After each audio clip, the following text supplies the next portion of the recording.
I'm not really sure, but it seemed like with skating, just being a skater and getting into skating, that kind of like the measure of skateboarding was through photos. Yeah, yeah, yeah. And I got into skating. Um, I mean, there were a few videos out, but not that many skate videos. So I would read Thrasher and Transworld and look at the pictures, and kind of wanted to do that. Kind of wanted to. I don't know. I was into the photography in those magazines, especially like Spike Jones photos or whoever, Grant Britton, whoever. And I don't know. I was like attracted to the photography, maybe because I've never been, obviously I dreamt of being a pro skateboarder the way like a kid would. I Yeah. was never very good at skating like that or as good as those guys. Or I don't know, just something drew me to the photography and I immediately got into it. Yeah, no, it's like for me too. Like, I was never the best skateboarder either, so I kind of gravitated to more towards the film side and stuff like that, and definitely Transworld was one that I got religiously, and Yeah. I would have all the ads cut out and everything posted on my wall as as a teenager and stuff like that. Like, so what was it that like what was the first skateboard video that you seen? And like, I don't know if you want to say, but what year was it that you got into skateboarding, and how did that come Oh about? yeah, it was like about 89, around 89, 90 that I got into skating, 1990. And I think one of the first I got was Rubber Sheep Ah, yeah. and Ban This by Palperolta. And I think the first magazine I got, I used to remember each in Transworld, the Pro Spotlights. So each issue had like a feature interview with like a gatefold poster. Yeah, like the bifold one or whatever. Yeah, and I think it was Tom Graholski, who was like a New Jersey vert skater. I think it was like Tom Graholski Pro Spotlight maybe. And then there's a lot more that I remember, like Jeremy Klein Pro Spotlight or Ed Templeton Pro Spotlight. It was always a different pro. And I really liked Transworld then, and I really liked the Pro Spotlights. Right. Yeah, that was the best. Getting the big picture, finally getting the big poster and putting it on your wall, and it was like, oh yeah, that was my favorite thing because like we're from a little small community on the furthest east coast of Canada, kind of thing. Originally, we live in Alberta now, but so we're like very kind of removed like from the scene, the actual scene. You know what I mean? We watched videos and what we could find and stuff, but that was kind of like our only way to connect. So like, even though I mean, obviously, I don't take photographs and stuff like that, but like it was very inspiring even as a kid to see that stuff. So like I could see where you're coming from, especially in the early days. Like it had a punk rock kind of aspect to it, or that's like when I first got into skating, and I don't know whatever it would have been 96 or whatever, 97. It still felt very punk rock, and it was like a little bit of DIY, even though it was a big or felt like a big magazine like Transworld and Thrasher and stuff. But it still felt punk rock. Like Transworld was a little flashier kind of thing, and Thrasher was a little bit more streets kind of thing or whatever. But it was inspiring even to see that stuff as a kid growing up, like so far removed, because that was our window to kind of like what you do kind of thing. You know what I mean? Yeah, there was a magazine. There'd be two or three magazines a month then. But the videos, I don't know, a couple a year at first. There weren't very many videos. I remember when I started, it'd be like Ban This and Rubber Sheep, and then I think Hocus Pocus, Oh, maybe a Santa Cruz video or something. But the magazines came every month, and so it was really cool following skating through the magazines. Yeah. No, like so, and you found your passion for photography through skateboarding. Obviously, what would you say would be like to get a cover photo? Like what do you think has to go into that kind of photograph for skateboarding, and what do you think would make the best? What do you think makes the best cover for a magazine? I don't know. I never shot. I've had covers of. I never had like a Thrasher cover that I shot. I've been unlucky, so I can't tell you what a good cover is. But even as a fan, just visually, As a what fan, do you yeah. like? Well, I remember they used to want the skater big in the frame, so the picture had to be a vertical with the skater big in the frame at the Mm. top, so that somebody walking by would know they were looking at a skateboard magazine. Hmm. It was like a certain like composition that it needed it to be like a good cover. Um, but yeah, other than that, I mean, it's just got to be like perfect. It's got to be sharp. It's gonna be lit good. I think like later too, Um, like the more popular the skater at the time, I think got covers as well. I don't know if that would be true in saying, but Seemed like it as a fan. yeah, I'll say that. Yeah. maybe I know what towards you mean. later in the '90s, I guess. Yeah, for sure. Yeah. yeah, Like definitely. Um, yeah, now I notice like the Thrasher covers are a little more creative, or not creative, but they they do like interesting, surprising covers. They don't all look the same anymore. Yeah, that's one thing. Like I But will. sometimes I just saw the newest Thrasher has Elijah Burrell on the cover, and so it makes me go like, oh, maybe he's going for Skater of the Year because they give the Skater of the Year will kind of have like a bunch of covers leading up to it. I'm not saying he'll get it. I'm just saying like, It looks that way. oh, this dude, like this guy's on the hunt, or maybe they're thinking about giving it to him. Oh, that's interesting. I never really noticed that, to be honest. But that's an interesting tidbit, I will say. That's just what I thought when I saw the cover. I mean, it's a great photo, but I'm just now that it's starting to be the end of the year. I'm like, oh, I wonder who's going to get Skater of the Year. Yeah, I got to give respect to Thrasher too because Transworld aren't doing it anymore, and after with all the digital age and media and stuff like that, they're still pumping out magazines, right? Yeah. I think it helps that they're like such a big like clothing brand. Oh, True. I think so. Yeah, Right. I think that helps out a lot, and they put out a lot of internet content too. Like, there's a lot of like like Thrasher 15-20 minute parts or whatever, like by all kinds of people, and not just like companies. It's just personal 15-minute clips or 10-minute clips or whatever. There's tons of content coming out of it. So they must be making like social media money to a certain degree, at least to keep that part afloat. But yeah, they do kill it. Like they do a lot of content, man. Yeah, all good stuff. I love Thrasher. Yeah, Thrasher's been pretty steady, I will say, for a while. Anyway, it seems like to me because I signed off last year for a bit because I just didn't have time to even really sit and read them, so I signed off for a bit. But I'm gonna get my subscription renewed again here in a couple of weeks because I usually do it over the winter because of just nothing to do in winter, like it's dead cold and whatever, so you can't really even go outside. That's true. So yeah, I do usually I get my noticed now that subscriptions. like you get older and time moves faster. Sure does. And I swear a new magazine comes out like every week. It feels like. I'm like, really? There's already a new one? I thought. Yeah, man. And I was like, oh, just time moves fast when you get old. Months are like days. So every time I see a Thrasher, I'm surprised that it's been a month already. I just seen it the other day. But you recently had a kid in the last few years too, I guess, hey? Yeah. Yeah. How was that? Because Cool. I've had one recently, like 5 years ago, but I'm still recent technically. They're still tiny. So how do you feel that's impacted, like, the way you see your art kind of thing now? Yeah, it changes your perspective on life, like what you think's important, and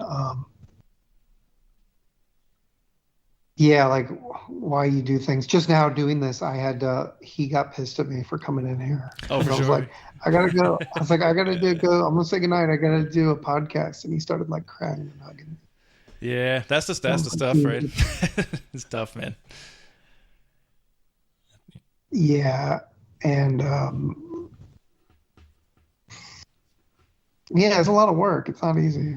No, for sure. Do you feel it's now that you got to navigate that? Do you feel it kind of changes your perspective even when you pick up a camera, kind of thing, like to a certain degree, like it may have impacted you even that deeply?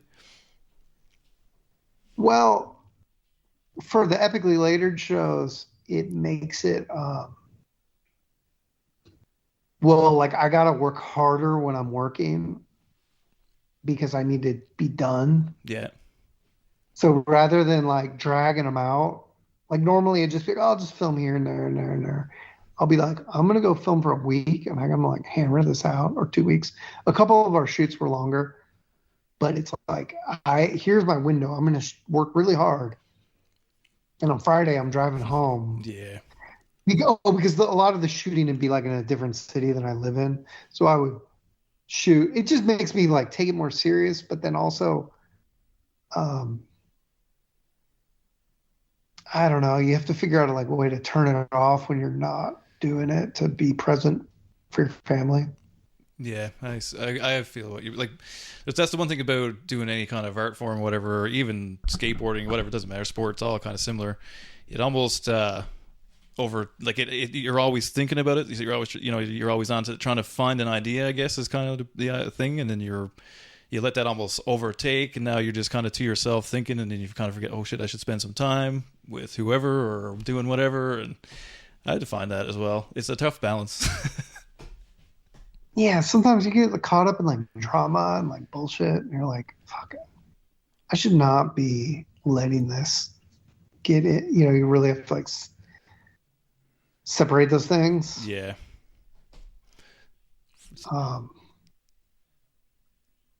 Yeah. But um,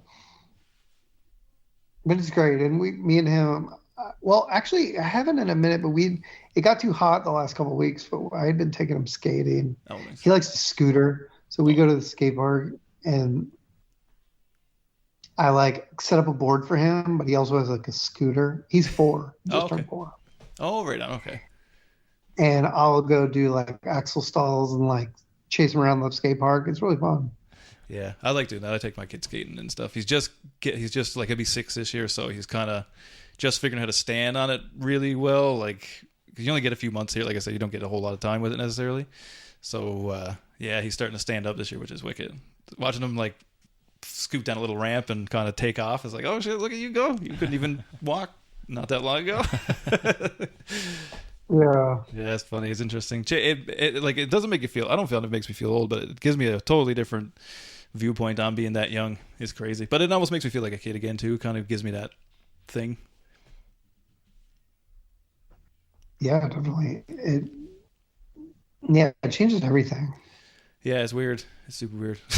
I mean, the first one is it's almost weird because like I almost felt like even though I'm old, I mean I'm almost 40 at the time. I was 35, but yeah, like I still feel like a kid kind of thing. Like I like to enjoy the same things that my 5-year-old enjoys. So yeah, it's interesting, but it's fun. It keeps it interesting. Like I said, it kind of brings out the kid in you again. Like you forget how to be a kid for a while, and you get a kid, and you're like, oh shit, this is how you be a kid again. And it's fun. I like it. Yeah, get wrapped up in being an adult to just kind of slow it down a little and enjoy the small things. Yeah, man. Or I used to go out and party and go to bars and think about like social life stuff. So like going skating with them or thinking about skating, that's like fun. That's like a fun thing to do. But I don't do any like nightlife anymore. No. This is as nightlife as it gets right here. One night a week at your buddies here, talking to people on the microphone. Yeah, but I mean, I really enjoy this. I think this is awesome. Like this is my favorite part of the week, most of the week, kind of thing. Right? We look forward to it and stuff. But yeah, so we'll get on to something a little less serious or more serious, maybe. Curious. So like you were doing Thrasher stuff, but you kind of got involved with Baker through Thrasher, whatever we want to look at that. What was that like, especially at that point in Baker? Well, it was fun. I weaseled my way onto a Baker tour. I didn't know them that well, but I knew a couple of the people. And yeah, the tour itself was a little, I don't know, like hellish in a way. It was like, I'm kind of introverted. And there's things I can't stand, like that people do on skate trips. Like just the littlest thing, like littering, like throwing trash on the ground. Yeah. like would really, really irritate me. Or I always think about we were in a hotel room on the Baker trip, and they were just drinking so much. And one of the guys like smashed the coffee pot, just like focused the coffee pot in the hotel Oh room. yeah. And I was just like, dude, what is wrong with you? Why would you do that? And I always think about it. And, like somebody like Reynolds or somebody would have had to pay for it. Like Yeah. the bill comes probably. And I think sometimes on skate trips, I have to like tune that part of my brain out that's um, like having good manners or something. Yeah, you're kind of like on the road with a band in a way, right? Like it's that kind of a thing. Well, I think if They're wild. skateboarding had rock stars, I think they were all of that and more.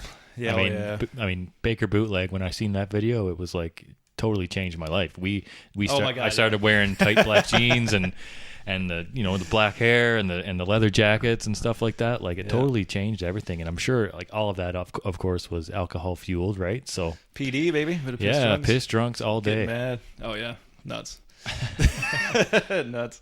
Or to be 16 again. Oh buddy, I don't know if I'd do it again even. So to be on a tour with those guys, I mean, it must have been like you said, hellish. Like I mean, it must have been crazy. Yeah, just a grind. Yeah, there were some really annoying parts of it, but it wasn't annoying because I was like enamored with the skaters and how good they were. They were just young because now, if I went on a road trip with Eric Ellington and Andrew Reynolds, they're just like perfect gentlemen and like nice guys and whatever, but it was just their age and the time. And it's just how it was, you know what I mean? But now it's funny because a lot of those people are like, like really mature and serious. And I saw the Baker team, and I was with my kid when he was more like 2, and my wife, and we just met up with them. I think Spanky told me where they were or something. I just met up with them. And so like Eric and Andrew, those are like the nicest guys. But I remember they were with like Tristan Funkhauser, and he was like drunk and stoned and had like a boombox thing. And I was like, oh, he's doing the early Baker thing. Yeah. And these guys, the other guys are like mature adults. Yeah, I think that comes a little bit with skateboarding in a way, anyway, like to a certain degree. I mean, it's a little bit, escalated in Baker and a couple other kind of places or whatever. But like, I think it's part of the deal. You get these crazy characters out in the world, like, and they're still going to come just because it's 2024 doesn't mean they're not still out there, kind of thing. Like, but I think that's what that's a lot of what I felt like drew me to skateboarding in the beginning. Like, at the time I was hanging around with older kids and kind of felt a little out of place and a little weird. And I started skating with these older kids, kind of thing, and then to see these kind of outlandish characters was kind of like, okay, well, this is fine. It's not a big deal. It's fine. And then you just watch a couple of videos. Like at that point, we're watching some probably Shorty's video and stuff like that, maybe I would assume. And then you see like a couple younger kids on teams and stuff. You're like, oh, well, I don't feel so much more out of place now. It was kind of cool. It was interesting. But I like the punk rock aspect of it. Like that's what I was kind of into in the beginning, was that more smash it up, let's go kind of stuff. Yeah, it's just funny how your perspective changes with time because, like now, like fighting a security guard or something, I would never do that. I'd just be like, "Oh, we'll just come back later." Yeah, for sure. But when you're like 15 and it's like your right to skate or whatever. Yeah. Oh yeah. But it's funny because when you're a kid, seeing Bam Margera or Dustin Dolan, those are like gods. Mm-hmm. Oh yeah, and they're doing now that you're older, you're like, now that I'm almost 50, I'm like, ooh, let's be polite. Let's be polite and civilized. Yeah, be a little more respectful and. Oh yeah, but it was like so. It's a little like you get a little bit more. I don't want to say love now. It's a little bit more recognized, obviously, and you know what I mean. It's a little bit more in the mainstream versus like, look at these punk rock assholes skating down the street being assholes kind of thing. Like, Yeah. it's not as much of that anymore necessarily. Not in my experience recently anyway. But yeah, it's at the time that was part of the problem. Like, I want to say part of the problem because it was their property to, you know, kick us off of or whatever. But in the same light, it was like, I don't know, if you didn't be a bit of an asshole, you probably wouldn't have got to skate. Or yeah, like you're a pro. It's like pro wrestling in some ways. I think skateboarding's a lot like pro wrestling. People have like a shtick or a gimmick or that. I mean, that's who they are. I'm not saying it's like inauthentic, because obviously with my show, I think Andrew Reynolds once told me, he was like, you know, I choose these people to be around because if I was just around people like me, I would be bored. And so when I choose like epically layered subjects or think about it, you know, you're like, oh, this dude's weird. I want to know more about this. Or, oh, this is unusual. I want to know more about this. And so that kind of stuff's kind of exciting. Like, Yeah. like Dustin Dolan or Bam Margera, those would be good episodes. Yeah. Yeah. Excellent. If someone made an episode about me, it might be pretty lame. That's the thing. But now I find that with, you know, seeing skateboarding in the Olympics and stuff like that, I find them all a little cookie cutter. Like none of them have their own. Like, I mean, I just watched it's for the female side. I mean, they were all young kids, but they all kind of looked exactly the same. None of them had their own kind of. There was no Dustin Dolan. There was no Muska of that age group or anything like that. So, how do you feel as skateboarding has changed in the last even 20 years? Because I feel like it has for sure. Yeah, I watched all the Olympics. There's a lot of skaters I really like a lot in it. You know, a few like kind of here and there, a few skaters where I'm like, oh, this person's fucking sick. Yeah. Oh, for sure. Oh, they're absolutely amazing for sure. But just those gimmicks you said, those pro wrestling styles. There's a lot of theatrics where it's like people really like feeling themselves when they like finish a good run. That they're almost like villains. I don't know whether they're doing like a heel thing, but they're like, you know, like an '80s like skiing movie, like some cocky, like they do some real like cocky shit when they like land a good run. That kind of surprises me. But I'm in danger right now of sounding like like an old white baseball announcer that's like, oh, these kids don't respect the game or whatever. Yeah. But sometimes I'm watching, I'm like, wow, these guys, you know, when they get like, they do some shit to like get the crowd hyped or something, or they land and like really bask in it. It's very It's very sportsy or whatever. You know what I mean? Like, it's become very in that there's parts of it that aren't. Like, I mean, there's people that are out there in the streets grinding away like normal, but there's also like almost like a sports aspect to it now, which I find like. And there's nothing against Naj Houston, but like it's kind of that style, right? Like, and I mean, Naj is fucking sick. Like, he's amazing. He's like on fucking real, but like it's got that. There's athletic side of it, or whatever way you want to put it, like organized team thing or whatever. Like, yeah, it's just a different. And he's got lots of style, but there's a athleticism to the way he skates or something. Like, it's interesting. Who's that? Naj Houston. Oh, Naja, yeah. Yeah, I think I'm not regretting what I'm saying because I'm not worried about like offending somebody. It's more like I just don't want to sound like a crotchety old baseball announcer that's like, in my day, because it's funny. We only hit the streets, man. In old 90s videos, they had this thing. It was like you never acknowledge the camera or like act excited. So people would land really good tricks and nobody would like act excited. Yeah, it's just smooth. Got to be smooth on the rollaway. But it's now funny seeing a few of the skaters. Well, I was thinking about that. Okay, I fucking love this skater is like Pedro Barros. Like, he's fucking awesome. He's cool as shit.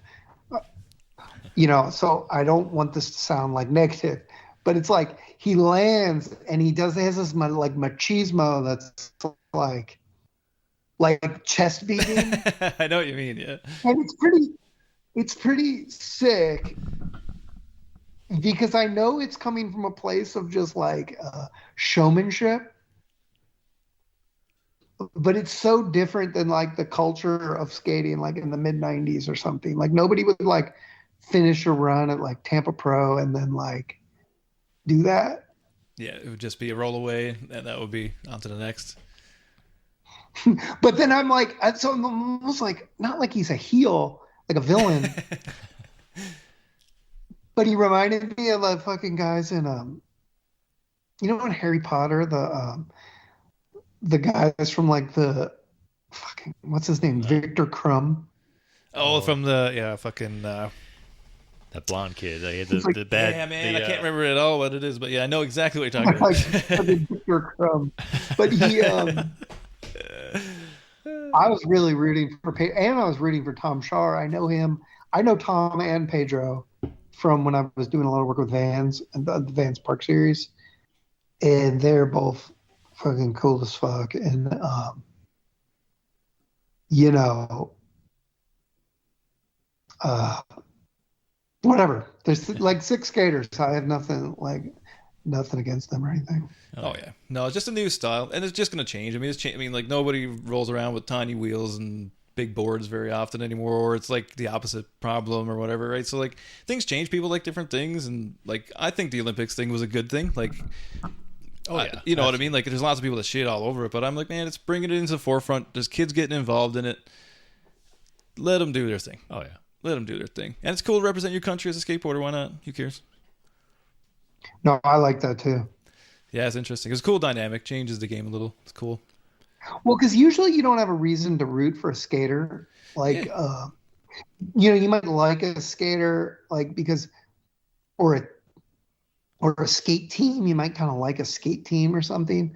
But as you get older, the sort of like idol worship, like I have no reason to look up to like some 19-year-old, 17-year-old skater as like a 47-year-old. Yes. I'm not gonna be like, oh, I love this fucking skate. Like it's just, when you're young, weird, some yeah. of those people are like, they're like your heroes, Yes. Yeah, and you're closer in You age know. to them generally, or whatever, and stuff like that, right? Like, or they're older. Like you're Yeah. like, I look up to Ed Templeton or Ray Barbie, Absolutely. but like I don't look up to like Keegan Palmer or whatever. But I can go, oh fuck yeah, I want Tom Shaw to win because he's American, and fuck it, I guess we're just like rooting for the guys from our country. yeah, Yeah. Yeah. Exactly. Which yeah. normally in the other sports, I root for the person from America just because I'm like, okay, let's root for the American. Mhm. But in skateboarding, it's funny because I root for the people that I like know the best. Wow, yeah, that's your homies or whatever, right? That's how I feel. Yeah, so I'm like, oh man, I hope like Pedro wins or whoever, somebody I know, Yeah, that's funny. That's awesome. Yeah, it's funny you made that analogy. Yeah, because like you said, Nigel Houston is kind of older now, but when we skated, he was just the littlest kid, right? And it's like it'd be weird to like think of him as my hero in skateboarding and stuff like that. It was like the Ed Templeton Yeah, and for Muska sure. at the time who was Oh, killing yeah. it and stuff like that. Yeah, I was a big A-team guy. Yeah, like I tried to dress like Matt Hensley or like skaters. Yeah, Ray Barbie or Matt Hensley or Lance Mountain. Those were people I like looked up to. hmm Rodney Mullen, he was probably probably my first favorite skateboarder ever, right? So that was my first video with Secondhand so, Smoke, yeah. Plan B. And Yeah, totally it was definitely changed. Mullen for me for sure. That's changed why the game. Yeah, because it was so outlandish by comparison to everything. And then when I seen Video Days, that kind of changed a bit too. I was like, oh shit, Jason Lee. And even that was a bit like, that would have been kind of older at that point when I seen it first. And I was like, oh shit, Jason Lee's on real. Like holy shit. Yeah. And it didn't Oh yeah. feel I like aged or anything. went and like bought clothes because like they look like Jason Lee's clothes. Oh yeah, for sure. I definitely tried that. stink for a bit too, because I got really into that. Like I couldn't get enough of Jason Lee for a long time, like in my early skate days. And I loved Blind. Like I was into the world, but I loved Blind. But yeah, that was. I remember even seeing that. And of course, then then you figure that Spike is involved with that, and you're like, oh, well, what's this? And then you kind of start going down that rabbit hole. And now that Roller, same thing. Like he's a dude that I kind of look up to. Like I like everything he touches, kind of thing. It's just, I don't know what it is. He's like magic. Mm-hmm. That dude. You obviously are a fan of Spike, then, obviously, eh? Yeah, I've always considered Spike. I mean, in some ways, he was like kind of a mentor towards me. I mean, periodically with Epically Latered, because he was someone who gave advice on them. He was affiliated with Vice. So, like when the Epically Latered first started, I took like a meeting with him. Like he came in to talk to me about them. Wow. And I think it was like not out of body, but I realized I wasn't even like listening. Or like somebody, I think him and somebody were like talking, and I was just sort of like tripping out. I'd imagine. Because I don't think I'd ever seen him in real life.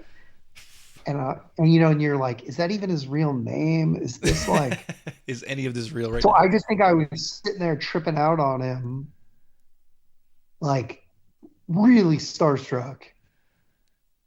Because it's not just like, oh, he's a famous person. Here's like,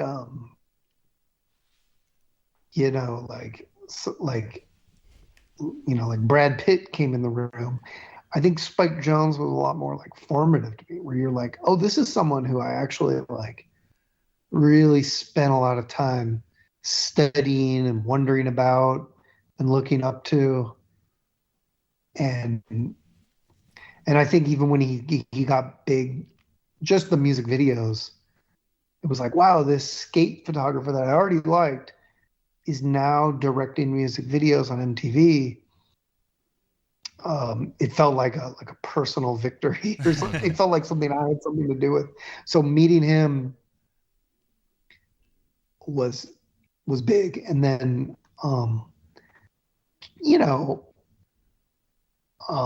talking to him periodically over the years. I don't know, it just always means a lot to me. And we talk till this day.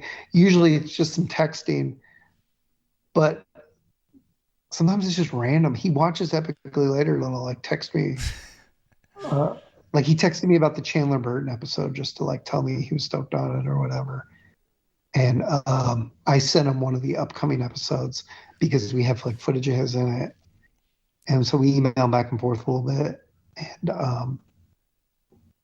I mean, I don't know what that has to do with anything, but he's just someone, whatever. He's just like one of my favorites. Yeah, he seems like a real genuine dude too. Like, even though he's done all this cool shit, he just wants to do more cool shit, kind of thing. Like, I don't know. He seems like a rad dude. Like, I've never met. I don't know the guy at all, other than what I've seen. But yeah, he seems like a real rad guy. Yeah, he's genuine, and he's, I don't think he's like caught up in bullshit. So he doesn't, I don't think he has like some big ego or anything. Like he's pretty like low key, and I don't know.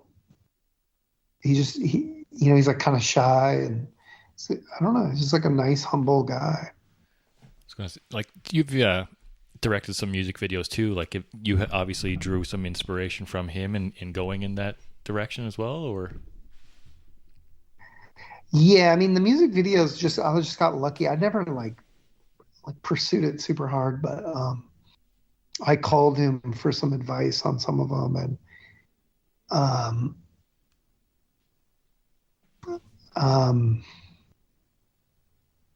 yeah, so I've been influenced him in a lot of ways. So going back to Epically Later, obviously, like I'd like to know how did you decide that you were going to put all this into, like, obviously it started from the blog, like you were writing Epically Later blog, to the transition into the video documentaries, and tell me about that process. Well, it was just lucky. I just got lucky.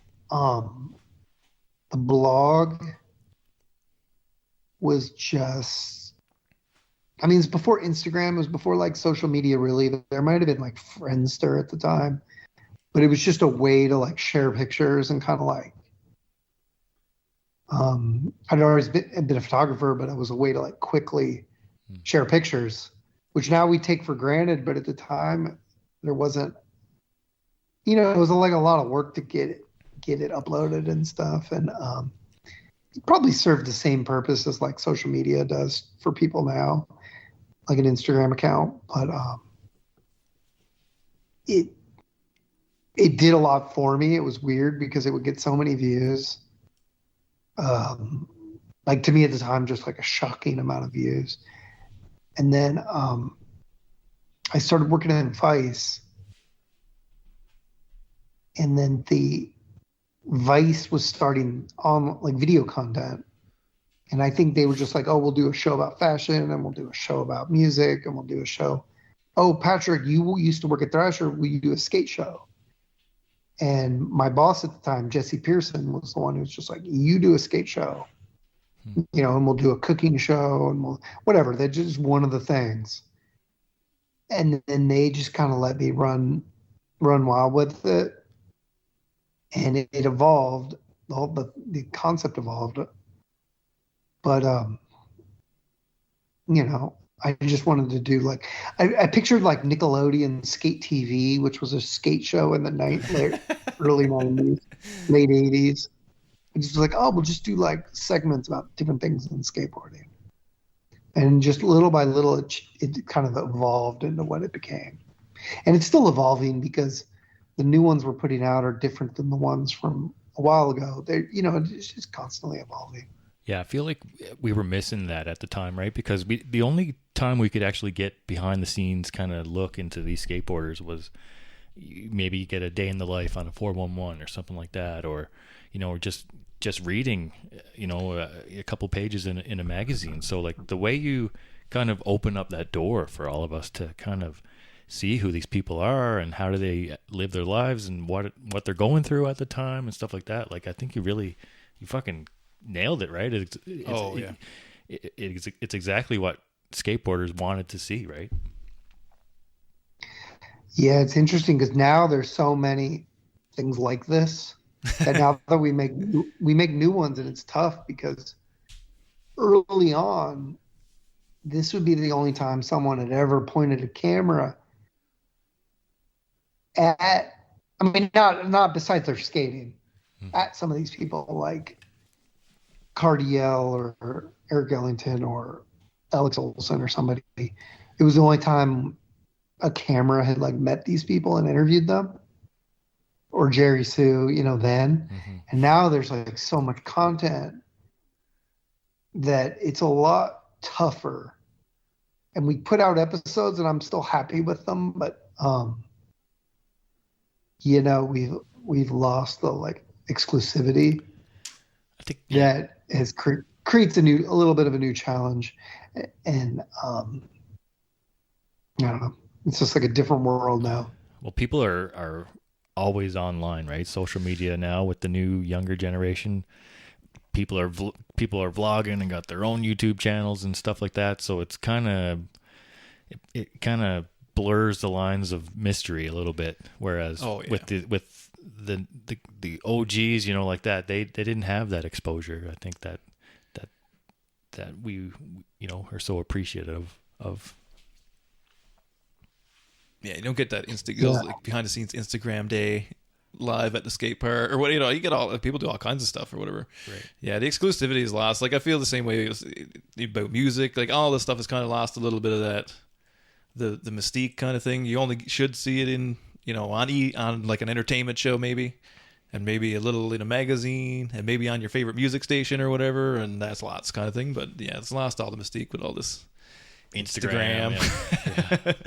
Everybody with their Instagram out. And I mean, there's nothing wrong with Instagram because I mean we partake in it and everything else, but I don't know, just you lose a little of the fun factor of it all. And same like I find music and skating kind of follow similar trend, and yeah, it's kind of lost all that rock star-ism for the most part. Yeah, it can be discouraging. We're like, is this even worth doing? I don't know.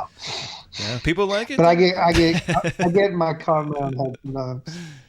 It's weird with your own content too. Like I don't know, I mean, we don't necessarily sit back and listen to our podcasts. You know what I mean? Like that's kind of weird. Yeah. Like I mean, do it maybe in the beginning because you're stoked to be doing it, kind of thing, or whatever. But like after a little while, you're like, well, this is weird now. Like I don't have to look at it after I've edited it or whatever. You know what I mean? Like it's done now. It's out in the world. People can take it for whatever they take it for, and we'll just keep going forward.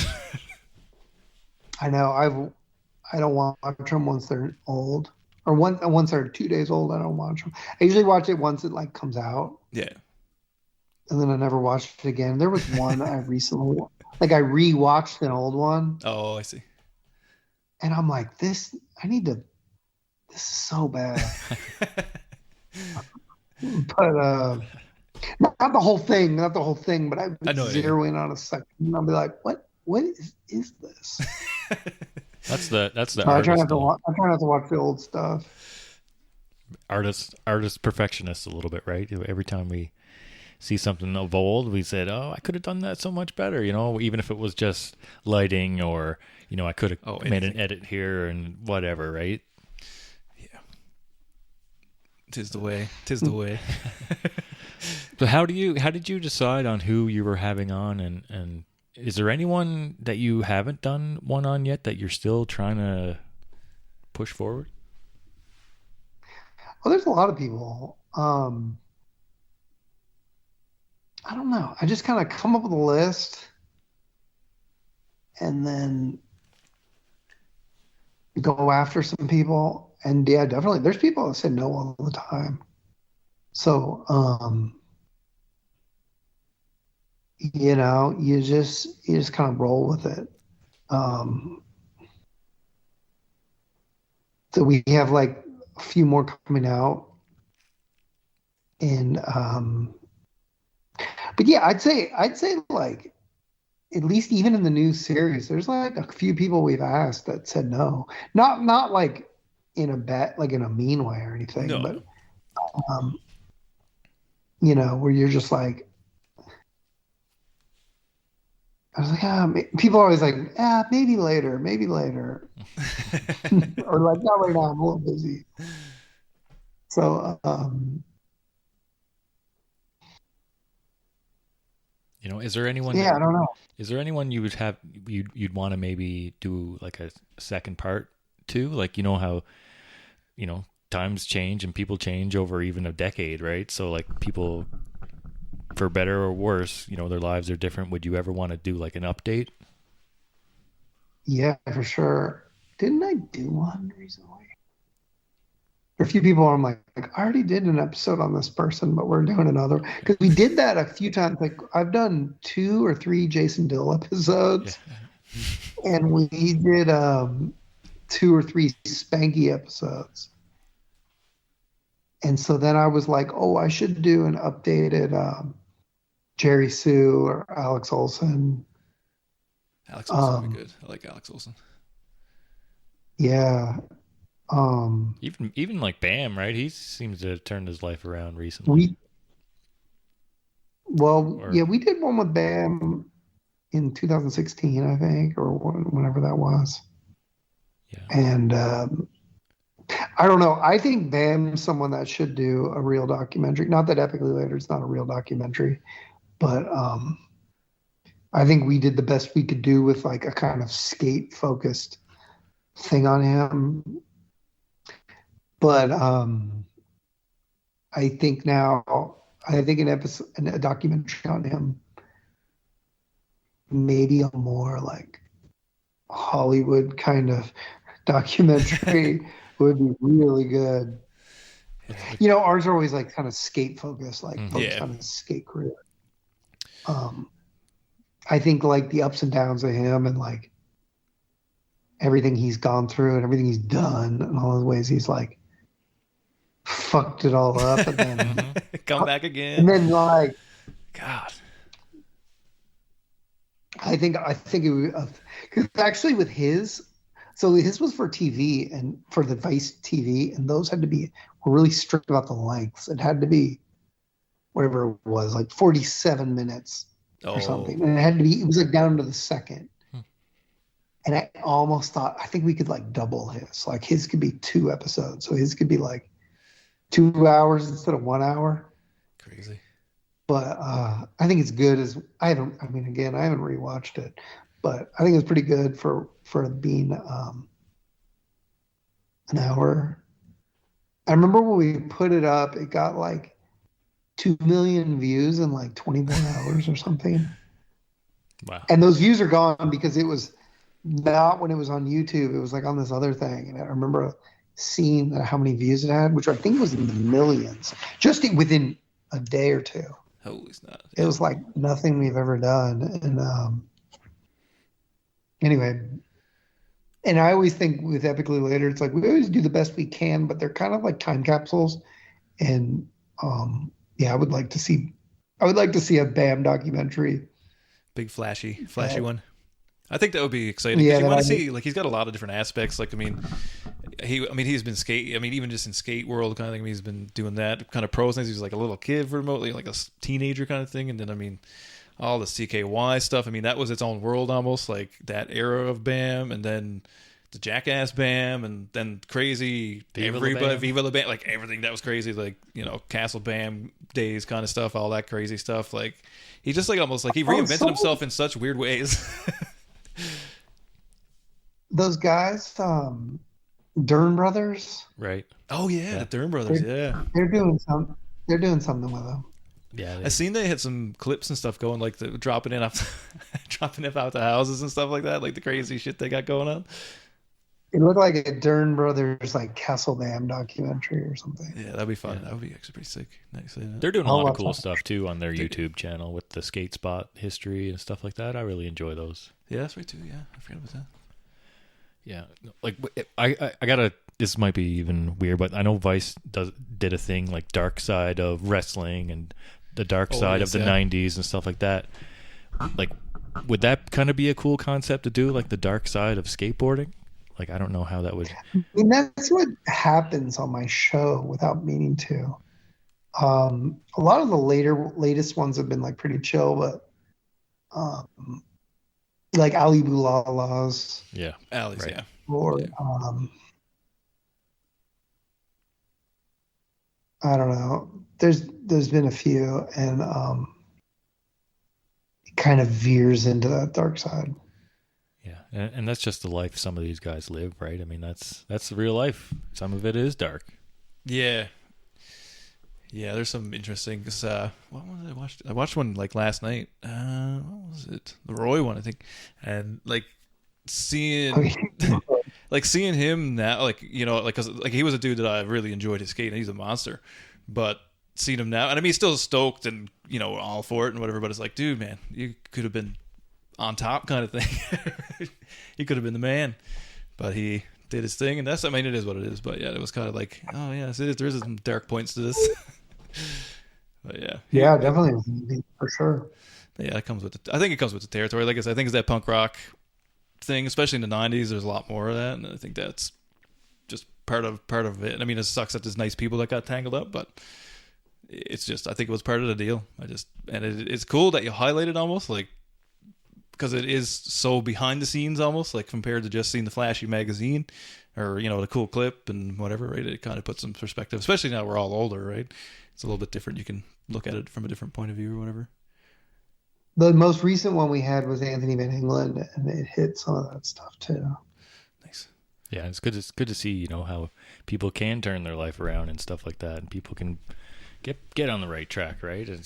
I was a big fan of that AVE. That was awesome. Thank you. So I do want to ask you. I will kind of clue her up here, maybe, but I really want to ask you. Do you? So you kind of you seem like you want to stick to the documentary thing for the most part, like in that kind of vein, whatever that looks like. But do you find like kind of directing and kind of producing these documentaries versus taking photographs, and especially when you're putting out books and those type of things? Like, do you approach those two things differently? Yeah, for sure. Well, usually when I take photos, like I'm the one looking through the lens, And now when we make Epically Later, there's a guy named Kai who's our director of photography, and he'll. I mean, we'll work together on like the interview angles, but a lot of the times he's just like doing the cinematography, and I'm thinking about the story. Like we've like I don't know how to explain it. Like it almost becomes like a set now, where we're like a lot of the early episodes were me just with a camera, and then now I think it's like someone else with a camera, and I'm more like I have notes and I'm trying to like figure out what the story is, and we're like a team trying to make it look a little more elevated, so that, like I said, there's so many other um I don't know, so many other things out that we just were like, let's make these really good. Let's make it like, I mean, there's always like shit that goes wrong and things that don't look perfect, but with photography, usually it's a little more intimate, I guess now. Not that the shooting doesn't, but I don't know. There's aspects of it, but um, yeah, I think I definitely treat Epically Later a little more as a job or something. I don't know how to explain it, but I do generally the Epically Later is my job, and photography now is a little more like for fun. It's cool because I like a lot. Like I've of course been peering through all the stuff I haven't even seen, like going through your website and stuff that I haven't seen other than a couple other things. But yeah, even like looking at you got some cool stuff. Like the van stuff is really cool. Like some like the books that you put together are really cool. Like the artwork's really cool. Photos are really cool. And you gotta get. I don't know. There's some I've looked at some of the like skate photography. Like I really enjoy. It's got this kind of like old magazine look, but flashy. If that makes, I don't know how, I can't even know how to describe it necessarily. But there's something about it that reminds me of even your new photos. Remind me of like the old magazines, but they look new and they look like your photos, but they look new. Like there's something cool about them. I really enjoyed your photography. Cool, I appreciate that. Thank you. Taking a deep dive into your stuff here. But it's been fun. Like it's all cool stuff, and like that's why we're interested in speaking with you. Of course, is you're interested in stuff we're interested in. So it's really cool, and your art is awesome, and the stuff that you put out in the world, we take it all in and we enjoy it and we appreciate it, and kind of inspires us to do this silliness. When does this come out? So it'll be out Wednesday of next week. Okay. So it'll be what, the 14th? 14th. Cool. Yeah, man. Well, Patrick, we'll let you get back to your kid and do your thing, man. But we really, really, really, really appreciate you coming out, man. Well, thanks for hitting me up and having me do this. Oh man, Can't thank you anytime. Yeah. Can't Yeah. thank you enough. Honestly, yeah, we really appreciate it.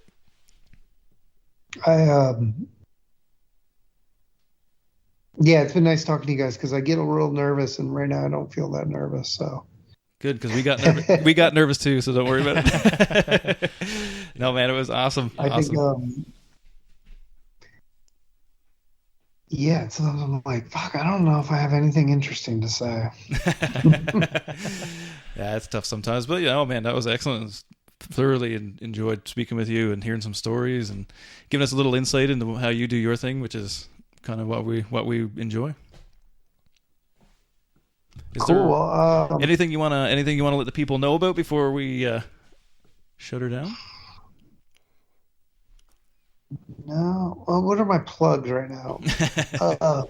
Oh, that's why I asked when this was coming out, because it's like you want to plug your things, but you can't give away spoilers. But my next episode is Jeremy Klein, Oh yes. and that comes out. Well, you know what is funny? It was supposed to. The guy told me like, "Hey, it comes out today," or no, it comes out tomorrow. But that was like earlier this week, and it didn't because the archival isn't cleared. We have to get like stuff signed and figure out how to like if we can pay anybody for like the footage we use and stuff and get releases. And I do that a little bit of that, but there's like a team that does that. So there's a Jeremy Klein episode, and there's two episodes that are completely filmed, like completely finished and edited, and like done, Just held up. but they're in like paperwork limbo. Well, we'll keep an eye out for it. We'll be 1 week closer by the time this rolls out, so hopefully we'll be a couple days closer at that point. Maybe by the time this comes out, the Jeremy Klein episode will be out. Nice. That'll be a wicked one. I'll definitely be checking that out. If not, sorry for hyping something that's not out yet. But it will be out soon, though. Yeah, no, it's coming, so everybody keep an ear to the ground.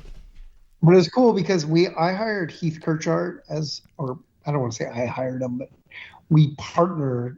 Heath and I have partnered on this season.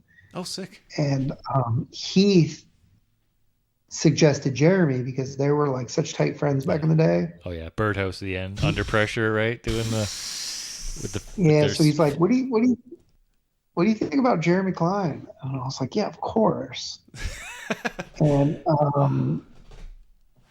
like I said, my first video, or one of them, was Rubbish Heap, and Jeremy Klein is like the main guy. And it's a little. I don't know. I'm curious if younger skaters are going to be into the episode or like whatever. I don't know. I usually don't like think about that shit, but it'll be interesting to see how it does. Because he's such like a deep cut in skate history. Not to me, because to me he's like a like a deity from when I started. Mm-hmm. Yeah, he's like an OG for us, even. Like, yeah, that Birdhouse, like, come on. Yeah, I think him and Kirchart's part there, where they're grinding on the Blockbuster sign and stuff. Good. That's and one of my favorites, man. they're on fire and they jump into the lake there or whatever. Like, that's iconic. Yeah, I had the whole sequence on my wall. I remember it plain as day. It was right in front of me, the big sequence. Yeah. It was awesome. Yeah, that was a big one. and so it was like Heath's idea in a way, and it felt like a little bit of a project, not like his episode, but it was kind of like he was really excited about it, and you could tell it was an episode that he was trying to make sure we got everybody like, oh, we got to get Tony Hawk, or we got to get whoever, this person, and so it was kind of fun. It was like not that Heath directed it, but he kind of did. That's awesome. And I